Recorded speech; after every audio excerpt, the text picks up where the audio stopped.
Hi అండి. ఈరోజు recipe వంకాయ బఠానీ కర్రీ అండి. కర్రీ సింపుల్గా ఎలా చేయాలో చూసేద్దాం. ముందుగా కుక్కర్లో నైట్ అంతా నానబెట్టుకున్న బఠానీలు వేసి తగినంత వాటర్ పోసి కొద్దిగా సాల్ట్ వేసి కుక్కర్ మూత పెట్టి 2 విజిల్స్ వచ్చేంత వరకు ఉడికించుకోవాలి. తరువాత స్టవ్ పైన కడాయి పెట్టి ఆయిల్ వేసి ఆయిల్ వేడెక్కాక ఆవాలు, జీలకర్ర, ఉల్లిపాయ ముక్కలు, పచ్చిమిర్చి, కరివేపాకు వేసి వేయించుకోవాలి. ఉల్లిపాయలు వేగిన తర్వాత అల్లం వెల్లుల్లి పేస్ట్ వేసి వేయించుకొని కట్ చేసుకున్న వంకాయ ముక్కలు, టమాటా ముక్కలు వేసి కలుపుకొని పసుపు, కారం, తగినంత ఉప్పు, ధనియాల పొడి వేసి అంతా ఒకసారి కలుపుకొని మూత పెట్టి 5 నిమిషాలు మగ్గించుకోవాలి.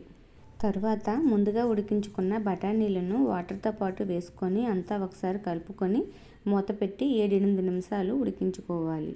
చివరిలో కొద్దిగా గరం మసాలా, కొత్తిమీర వేసుకొని కలుపుకోవాలి.